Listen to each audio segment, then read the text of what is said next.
Mi proyecto de aula se titula American Prospects y Border Cantus, el análisis histórico de un paisaje fotográfico y americano. Este proyecto se enfoca en el trabajo de dos fotógrafos estadounidenses, Joel Sternfeld y Richard Misrach, en los que exploran con tan solo 10 años de distancia en dos territorios similares, pero a la vez diferentes no solo por las características geográficas y políticas, sino por la manera en la que ellos se relacionan con el territorio. Esta es un poco la dinámica que va a tener la presentación, una introducción no solo a el enfoque histórico en el análisis del paisaje, sino a cómo yo traduzco este enfoque en un análisis de un paisaje fotográfico en sí, cómo la fotografía se convierte en el paisaje, más allá de aquello que está siendo representado en la fotografía, cómo la fotografía en sí, como medio, puede ser interpretada como un paisaje en el que se articulan una serie de historia, una serie de referencias, una serie de contextos geográficos y una serie de relaciones que el humano tiene con ese contexto para conformar en sí un paisaje. Y luego unas descripciones de cada proyecto en el que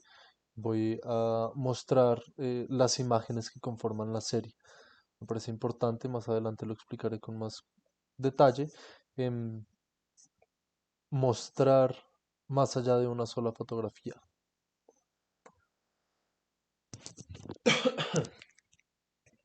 El enfoque histórico para el análisis del paisaje consiste en interpretar y explicar el desarrollo de los paisajes en donde actúan tanto agentes naturales o físicos como su relación con los seres humanos, los cuales se relacionan a través del tiempo y producen cambios en el entorno para su provecho económico, cultural y social, entendiéndolo, el paisaje, como una entidad dinámica e integradora, producto de la relación naturaleza-humano. Este enfoque busca analizar los paisajes atravesándolos con distintos materiales documentales que den cuenta de los cambios que han sufrido. Como lo decía, mi intención es no centrarme exclusivamente en dos imágenes a las que comparar, sino entender a la fotografía en sí como un paisaje. Em, en este sentido, me parece pertinente retomar los, digamos, 6 pasos que constituyen los procedimientos para hacer un análisis histórico del paisaje, ¿cierto? El primero sería la investigación histórica, que consiste en recopilar documentos, mapas, fotografías y otras fuentes de información relacionadas con el paisaje objeto de estudio. En una segunda instancia sería la descripción del paisaje en sí, em, que es una descripción y documentación detallada del paisaje tal y como existe en el presente. Después sería un análisis cronológico que nace a partir de la investigación histórica realizada y se desarrolla como un marco que nos ayuda a comprender cómo ha evolucionado el paisaje a lo largo del tiempo. Después un análisis contextual en el que se explora el contexto histórico que nos ayuda a comprender los factores culturales, sociales, económicos y medioambientales que han influido en el paisaje, para luego continuar con una interpretación y otorgarle un significado. A partir de la información y el análisis recopilados, se pueden realizar estas interpretaciones para otorgarles un significado desde un punto de vista histórico, eh, lo cual se puede ver reflejado en la identificación de símbolos, narraciones y valores culturales asociados a este paisaje, así como el reconocimiento de su papel en la conformación de la memoria e identidad individuales y colectivas. Y finalmente, el último paso en el análisis histórico del paisaje es la preservación y conservación, en el sentido de qué manera esta investigación, este análisis, puede ayudar a, puede participar en la construcción o el reconocimiento de valores a determinados paisajes o a determinadas dinámicas en aras de la promoción de su protección y la toma informada de decisiones sobre su gestión y desarrollo. A partir de estos 6 pasos en los que se describe cuál es el procedimiento para hacer un análisis histórico de un paisaje, me pareció interesante incorporar estos pasos en lo que sería una metodología que nos permita entender la fotografía en sí como el paisaje, no la imagen resultante del medio fotográfico, sino la fotografía en sí, algo así como la corriente de la fotografía que nosotros estamos analizando, que también puede ser entendida como pues un conjunto de articulaciones naturales y y humanas que tienen el resultado, como resultado un marco visual. En este sentido, voy a leer el párrafo. La investigación histórica, que hablamos al principio, sería una revisión de las referencias que han permitido dar los siguientes pasos a las siguientes corrientes fotográficas. Un poco cuál ha sido el camino que nos ha permitido o que permitió a estos dos fotógrafos en concreto hacer las fotografías que les voy a mostrar. La descripción del paisaje sería no tanto la descripción de los elementos que vemos en las fotografías, sino la descripción de las herramientas que permiten su representación. Es evidente que cada herramienta construye una fotografía distinta y en este sentido las herramientas responden no solo a las capacidades de la época, sino a las intenciones artísticas. Como veremos más adelante, estos dos fotógrafos deciden recoger, reutilizar técnicas fotográficas, en concreto cámaras y encuadres, que aluden a las primeras cámaras de gran formato con unos negativos muy grandes en donde lo que primaba era el detalle y el campo de vista amplio, más allá de la facilidad que otorgó la fotografía de 35 milímetros de poder hacer muchas fotos o incluso en la época ya la fotografía digital. Después el análisis cronológico se refiere al marco que permite afirmar que el territorio ha cambiado y señalar dónde y cómo lo ha hecho. En el caso de este análisis se refiere también a cómo han cambiado las miradas que se vierten sobre el territorio. Me parecía interesante, en este punto fue que me di cuenta que convertir a la fotografía en el paisaje que está siendo analizado desde el punto de vista histórico puede ser interesante porque no estamos viendo solo cómo ha cambiado el territorio, que como veremos más adelante es evidente, sino también estamos viendo cómo ha cambiado la vista que se vierte sobre el territorio. El análisis contextual examina de qué maneras estas propuestas fotográficas responden a necesidades y problemáticas en marcos locales, nacionales o internacionales, desde el ámbito artístico, político, cultural, agrícola, etcétera. Es decir, no solo vamos a ver a qué necesidades físicas del territorio responden los cambios que estamos viendo, sino también de qué manera estas nuevas formas de ver el territorio responden a un contexto artístico que empieza a tener unas curiosidades o unos intereses distintos. En concreto, como lo explicaré más adelante, como lo podremos ver con más detalle, la fotografía a color empieza a ocupar unos espacios en donde nunca antes había estado en el marco artístico.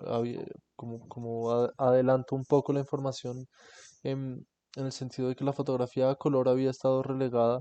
a la publicidad, como un ámbito mucho más comercial.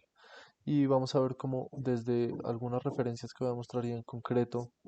estos dos fotógrafos sobre los que haré el análisis empiezan a darle a la fotografía, sobre todo por la metodología con la que realizan sus proyectos, un valor particular. La interpretación y significado es el punto que más se parece al paso original. Al paso original me refiero a entender el análisis histórico del paisaje, el paisaje entendiéndolo como lo hemos entendido hasta ahora, como el espacio en sí, pero aquí digo que se parece más a su paso original, en tanto que a partir de lo investigado se identifican, investigado entendiendo el paisaje como la fotografía y no como el espacio en sí. A partir de lo investigado en la fotografía se identifican símbolos, narraciones y valores culturales asociados al territorio. Y finalmente, la preservación y conservación se refiere, además de base para los esfuerzos físicos que conlleva, a pensar qué herramientas conceptuales desde el medio fotográfico pueden ser continuados, renovados, reinventados o descartados en la práctica fotográfica contemporánea. Estas son algunas de las referencias que en mi documento escrito menciono con más detalle, pero que me parecía pertinente traer a esta presentación porque me voy a extender mucho en los dos proyectos que vienen adelante. Entonces es interesante ver en ese marco de investigación histórica de quienes han visto estos paisajes antes de los dos fotógrafos que yo les voy a mostrar y cómo lo han hecho. Como podrán ver, estos son varias cosas me interesan. Primero es el formato de la imagen, es decir, las dimensiones del rectángulo en donde hay una fotografía que aluden más a casi a un cuadrado perfecto. Estos son encuadres o dimensiones negativos em, de formato 8 por 10 que En la fotografía se conocen como fotografía de gran formato o fotografías de placas, que fueron de las primeras imágenes que se pudieron plasmar en láminas de vidrio. Em, Carlton Watkins es uno de los primeros fotógrafos estadounidenses que empieza a recorrer el lejano oeste, el valle de Yosemite, que es un motivo recurrente en la fotografía de paisaje, como lo podremos ver. Y una de las preocupaciones principales en la época de Watkins era llevar a la fotografía al máximo detalle. En este sentido, Walker Evans, un pionero en la fotografía documental, vuelca su mirada sobre todo en personas, en un contexto muy específico, entre medio de las guerras mundiales, en los territorios marginales de los desiertos del sur de Estados Unidos para ver cómo las condiciones de los granjeros estaban muy deterioradas, pero también a su paso empezó a hacer estos paisajes en donde se ven las articulaciones de los espacios naturales con la los espacios urbanos que empezaban a construirse muy a las orillas del río, todavía muy dependientes de los espacios naturales. Me devuelvo rápidamente. Watkins, por ejemplo, no tenía ningún interés en el espacio humano. El espacio natural era el principal enfoque de este fotógrafo. Walker Evans empieza a articular los humanos y naturales. Ansel Adams, uno de los pioneros en la fotografía de gran formato, retoma un poco esa narrativa de Watkins de enfocarse únicamente en el paisaje. Vuelve, insisto, al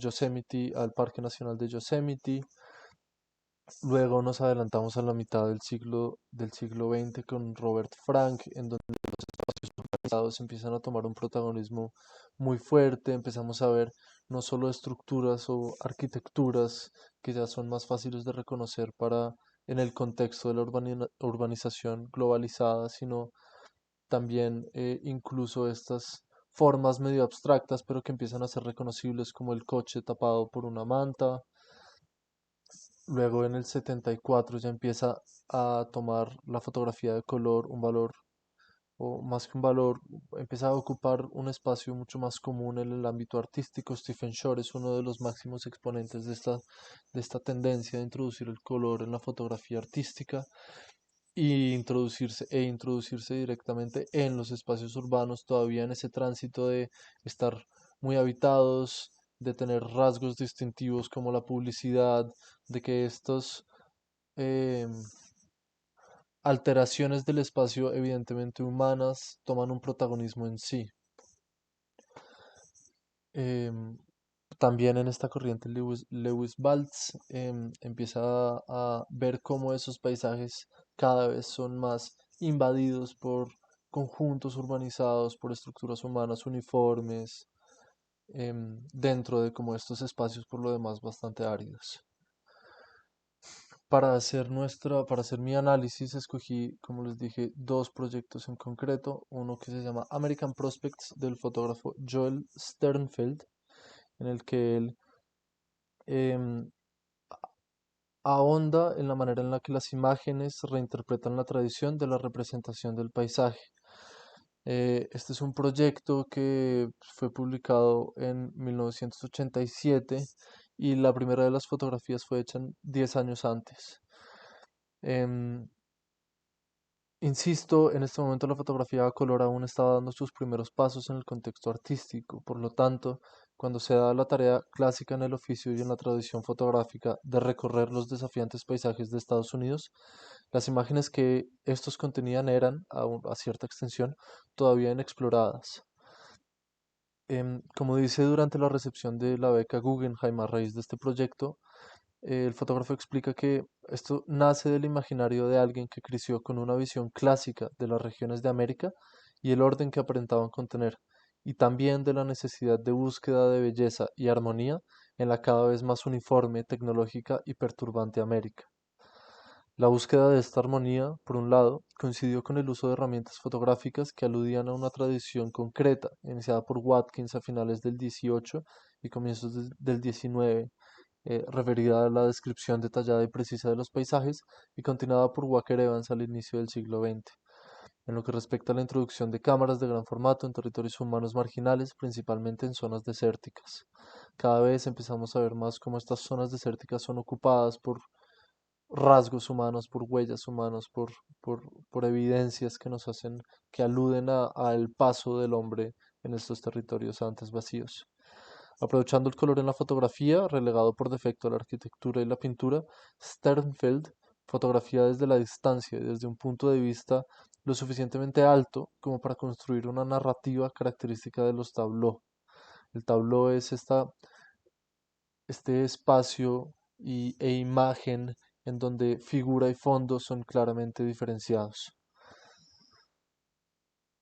La belleza de América, concebida por Sternfeld, ya no tenía la característica rudeza del blanco y negro de Robert Frank que vimos al inicio, ni la belleza sublime de los espacios naturales pristinos retratados por Ansel Adams, ni siquiera la aséptica concepción de un nuevo territorio propuesta por Louis Baltz. A pesar de beber de todas estas referencias, la visión de Sternfeld no es equivalente a ninguna de ellas. Donde 40 años antes Walker Evans había visto una nación descompuesta físicamente, pero sostenida en lo espiritual, Sternfeld encuentra un mundo sumido en un ciclo de constante construcción, destrucción, renovación física y espiritual. Es interesante ver cómo estos paisajes, que incluyen a veces evidentemente lo humano como en estos retratos, pero a veces también de una manera más menos evidente, em, empiezan a tener una narrativa propia cuando son observados como imágenes que van en serie, que oscilan entre fechas que están ordenadas y fechas que se devuelven sobre sí mismas, todo en aras de construir una narrativa que se ha de leer desde una cronología que no necesariamente responde a qué vino antes de qué, sino de qué manera la posición de estos paisajes nos ayuda a nosotros a hacer una interpretación personal de estos cambios que entre la década de los 70 y los 80 está sufriendo el espacio marginal, el espacio periférico de Estados Unidos.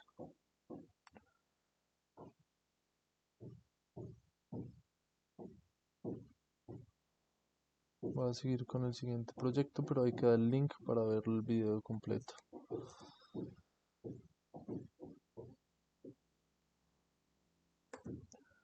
El siguiente proyecto que me parecía interesante mostrar y analizar es Border Cantos, del fotógrafo Richard Mishrach y el compositor Guillermo Galindo. Estos dos artistas, desde 2004, em, empezaron a recorrer las 2000 millas que ocupa la frontera de Estados Unidos con México, el espacio que divide Centro y Norteamérica. Richard Misrach es uno de los fotógrafos más influyentes de su generación. En la década del 70 participó en la expansión y reinserción de la fotografía color de gran formato en el medio artístico, tradición que hoy en día vuelve a ser común. Más conocido por su proyecto Desert Cantos, un acercamiento multifacético al estudio de la fotografía, el lugar y la relación del humano con estos dos medios, Misrach ha trabajado en el paisaje desde hace más de 40 años. A raíz de esta preocupación y el desarrollo de una metodología que encontraba en el desierto un territorio donde aplicarse con particular facilidad, Misrach decidió trabajar en la frontera. Similar a Sternfeld, trabajó con una cámara de gran formato